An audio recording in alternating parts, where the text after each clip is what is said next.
Now, your links don't have to be just plain text. If you want to do a link that is an image, for example, that's definitely possible. So let's go ahead and do that. We'll do ahref. Let's send this one to, I don't know, imager.com. And we'll close it. And in here, instead of just plain text, we'll put an image like so. Image source equals something.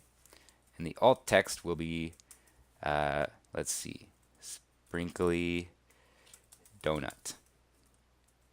Right? And just to conform to the rest of our tags, I will put the slash here, even though it's not technically required. Now notice it's showing the alt text, and this is actually a link. So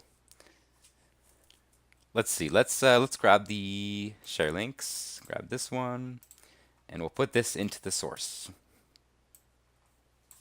like so.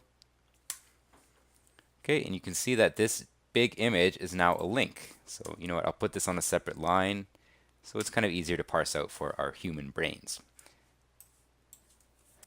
So it's a link. If I click on this, it'll take me to Imager.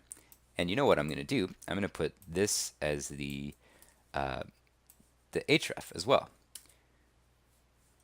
Right. So now, let me close this tab up here, and right here I'll right-click, open in a new tab. Let's see where it takes us. It takes us right to the image. Right. So we linked to it, and the link itself takes us directly to the image. Right. This could take us anywhere. This could take us to Google or wherever you need it.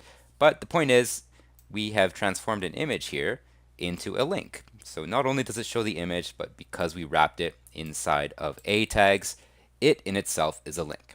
Pretty cool, right?